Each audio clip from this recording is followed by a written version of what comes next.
Hello and welcome to Fast Horses. Today we are going to be covering the start of the race week over at Santa Anita, which does start on Friday, February 13th. Now they've got a first post time of 12:30 Pacific, so that's 2:30 here in the Central Time Zone.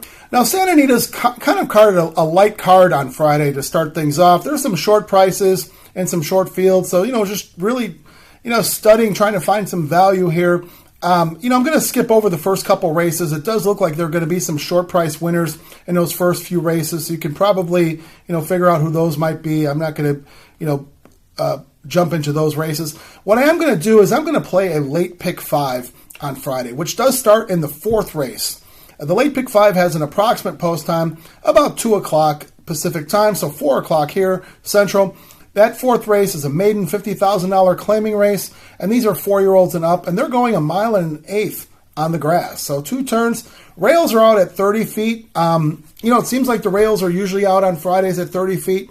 And what it's been doing is it seems like, the horses that are close up or even, on the lead have been doing well when the path is out there. So, we'll take that into consideration, when selecting some horses here throughout this card. So fourth race, they are on the grass, 1.1 miles on the grass. And I've got a horse that I'm going to single in this race. I think that, this horse is probably, too good for this field. He's probably found his friends. And that is the 4-horse Rostovsky. Rostovsky is trained by Mark Glatt, ridden by Ricardo Gonzalez. Now, Gonzalez gets the mount. In the past, Rispoli rode the horse a few weeks back earlier in January, and he had other jocks riding him. So Gonzalez gets the ride, which I think is a good move. I like Gonzalez as a rider. He's been, in Southern California for a while now. I think he's a very capable guy. I don't know that he gets the best, choice of mounts. I think he's, second, third call for several of these guys. But when they give him a nice horse, Gonzalez seems to do a really good job with him. So I could see that being the case here. They're dropping this horse into a $50,000 claiming race, coming off a series of races in the maiden special ranks. This horse did start out his career as a maiden 50,000 claimer. He ran well, so they decided to try him in the special ranks, over in 2024. He's been lightly raced recently. He had one start in November of 25, and then one start here at the Santa Anita meet here a couple weeks ago. It was in early January. I thought the horse ran a nice race there in the maiden special weight. He ended up getting beat by Coco-san. Coco-san was definitely a ready winner that day. Rostovsky certainly, gave a good account of himself that day. I think it's realistic. They're putting him in here for 50 to try and win a race. 7-5, he'll be all of that favoritism. I just think that based on who this field is, or who's in this field here, 6 horses, I think that Rostovsky has found his friends, will be a single to start off that pick 5 in the fourth race. Now let's move over to the fifth race of the day. Now the fifth race of the day, this is a $10,000 claimer for fillies, and these are 4-year-olds and up, and they're going 5.5 on the dirt. So a quick sprint. I'm hoping we're going to find our long shot in this race. I'm going to put them all. It's a type of race where all of these horses are as good as each other or as bad as each other, however you want to look at it. So it just makes them pretty evenly matched. So what you just kind of look for is who might get a nice trip, who might get a good ride, who might break cleanly, who may not break cleanly. And I just think that all of these horses have a potential to win, and maybe some of these short prices have really good reasons why they won't win. So I'm thinking, all button here, and we're just hoping for a price. And I do feel like several of these horses that are long prices in the program do have a definitive shot to win this race. We're going to put all hope for a long shot in the fifth race. All right, now let's go to the sixth race of the day. Now the sixth race of the day, this is a turf race. They're going 1 mile on the grass, rails out at 30 feet. These are maiden special weights. These are open company, 4-year-olds and up. And I've got a single in this race. Again, this is another short field. As I mentioned, they've got some short fields today, so we're trying to find some value, for the Friday card. I'm going to single the one horse who is Latitude. Latitude comes in for the John Sadler barn. Florent Giroux takes the call. Now, we've only seen Giroux riding in California now. He made it there last weekend. Did some good things. He's certainly a good rider and definitely fits with this jock colony. So, Giroux's going to get some good mounts from big trainers. We've seen it already. So certainly, he's into the Sadler barn now. This horse has had the benefit of 3 starts in his career. I'm sorry, in Yeah, these are boys in his career. And they've all been dirt starts. But what I've noticed is that this horse ran with some really nice maiden winners. This horse ended up running second to Modus Bestia, who is a very nice horse, really nice sprinter there for Richard Baltus, ran in the Grade 1 Malibu. Modus Bestia is certainly a nice horse. He ran second to him. There's a lot to be said about that. First time out going. The horse had 2 other sprints, running in 6.5 furlong dirt races, in the maiden special weight ranks. They're moving this horse to the turf, and they're putting this horse in at a mile. I think it should be all systems go. The horse is by Candy Ride out of a Wildcat Air mare. Now, I like that Wildcat Air. That's out of the Stormcat line, and Stormcats always seem to do pretty well on the grass. So definitely some turf breeding there.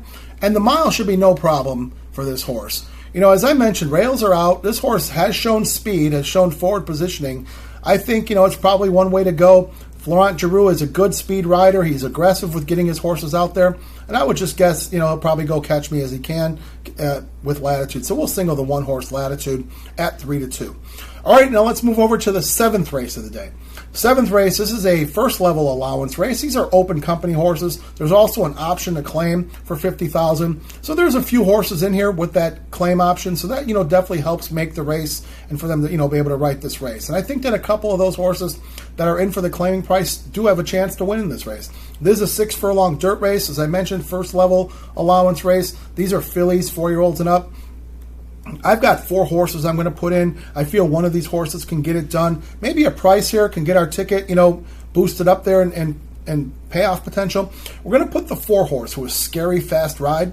Scary Fast Ride comes in for the Sean McCarthy barn. Tyler Bays takes the call. Horse is 10-1 in the program. Tyler Bays really, did well last weekend. I'm going to give kudos to Tyler Bays because, I'd mentioned it. He was really struggling there for a while, and we've seen in years past when Bays struggles, it just kind of goes in a downward spiral. So, good going, Tyler Bays. I'm going to give you all the accolades I can for some really nice rides last week, getting some wins, and let's hope this will take your meet to a new level here at Santa Anita. We still have a lot of racing to go in this meet, and pulling for Tyler Bays. So this horse definitely has been in and around this level. Horse shows a lot of ability at Santa Anita with her 3 wins coming at Santa Anita, so on the dirt course. So this horse certainly likes it there in Arcadia.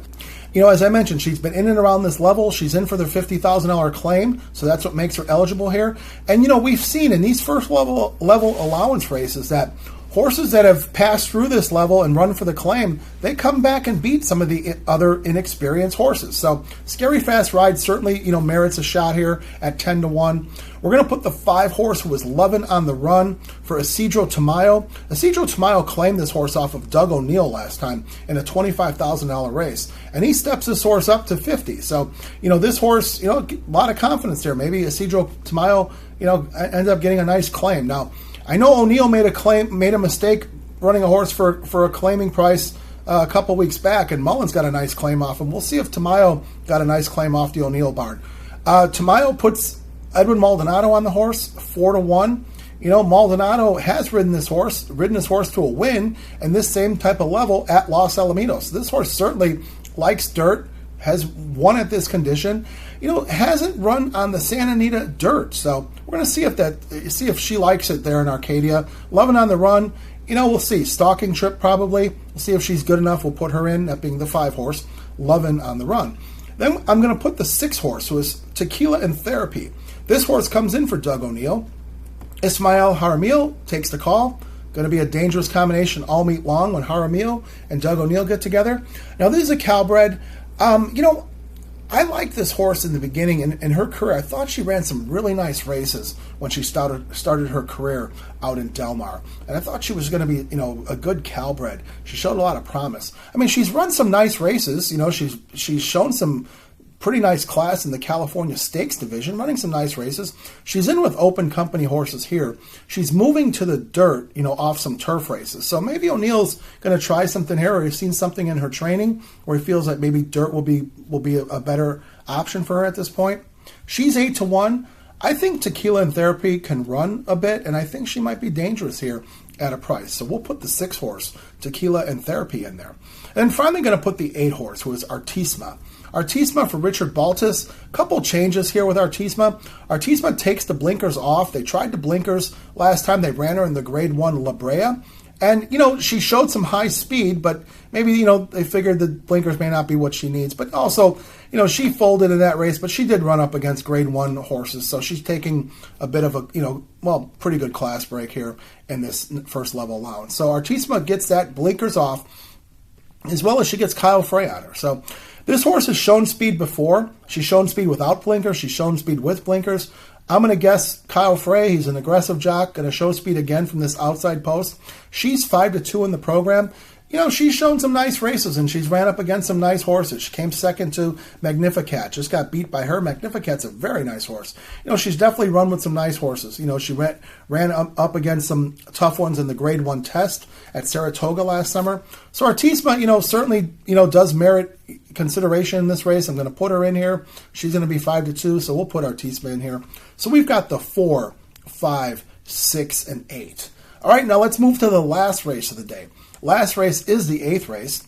This is a maiden special weight. They're going on the grass. They're going a mile on the grass. And these are state-bred, California-bred maidens. And these are 3-year-olds. So, again, rails are out 30 feet. We'll see, if there's some good horses in this race. I've got 2 horses I'm going to put in here. I've, narrowed it down. It looks like, the short prices seem to have an advantage here. I am going to put the 2 horse who was almost there for Ryan Hansen. Ryan Hansen legs up Abel Cedeno. I'm sorry, it was Abel Lascano he puts on the horse. Now, Lascano has ridden this horse in the past, and I'm a little surprised that Ryan Hansen's not using one of his main men, Escobedo, on the horse. But anyway, Abel Lascano does some nice riding. He's done some nice riding on the turf. He's been in California now for a while. This horse has shown some good races on turf sprints. They're putting this horse in a 2-turn race. The horse did get some experience having run in the Cal Cup Derby. That was a dirt race at 1 1/16. This horse ended up, didn't get out cleanly and kind of rushed up there, and showed some speed. I don't know if the instructions will be get to the lead here from the 2-hole, see if they catch you. I don't know, but Ryan Hansen and Abel Lascano will figure that out. Almost there certainly is a big shot here in this race at 4-1. That'll be my upset because I am going to put the favorite in as well. So we'll put the 2-horse almost there. And then I am going to put the favorite, who is the 8-horse, John Metcalf. John Metcalf, excuse me. He does come in for the Craig Lewis barn, and Juan Hernandez takes the call again. Hernandez has been on this horse for the last several rides. This horse has done primarily his best running on dirt, has been doing a lot of dirt racing here, but does show 1 turf race and ran a really nice race there, coming second to Unrivaled Time. And we saw Unrivaled Time win a graded stakes race, and I think Unrivaled Time, being a Calbred, will be pointed to some California stakes racing, I would guess, further down the road here in the spring at Santa Anita. So John Metcalf came second on Unrivaled Time. That got my attention. And then followed that up with a couple second-place finishes in dirt races, one being a 2-turn race at Del Mar, and then also coming second in the King Glorious over at Los Alamitos. So horse has definitely, shown some ability. They ran this horse in the Cal Cup Derby, just like they did with the 2-horse. And, this horse, didn't really get out too well either. Just kind of ran in mid-pack and then just, they kind of folded the tent with this horse. So I think moving to the turf, getting back with maiden special weights, this horse is even money. Certainly a strong contender here. And I think, it's either John Metcalf or the 2-horse, almost there. We'll put them both in. So let's recap the day and recap the bets. Okay, so to open the week over at Santa Anita on Friday, February 13th, we have a late pick 5. And late pick 5 does start out in the 4th race. We're going to start out the 4th race with a single of the 4. With all. With 1. With 4, 5, 6, 8. With the 2 and the 8. Now that late pick 5 ticket, it does cost $44. If everything holds together here and there are no scratches, it'll be a $44 ticket. If you want to play it as is, I wish you the best of luck. That's the ticket I'm going to play. If you want to add or subtract to it, you have to do what's best to you. Or if you want to play the pick 3s or pick 4 within it, I wish you the best of luck. Let's wish the folks over at Santa Anita a very safe day of racing to start their week. Let's wish ourselves some good luck and some good trips. That's always the difference between winning and losing over there. So as always, I thank you so much for watching Fast Horses today and listening to the picks. Thanks to everybody who's hit the subscribe button. Do me a favor, if you haven't done so, please do me a favor. Hit that subscribe button. It doesn't cost anything. It just delivers the content to you for free. You can always like, dislike, make comments. Make good comments, make bad comments. I promise to respond to everything, and let's create a discussion. So again, thank you so much. Let's get this race week started off in a winning fashion at the Great Race Place. We'll see you back this weekend for more coverage on Fast Horses Today. Thank you.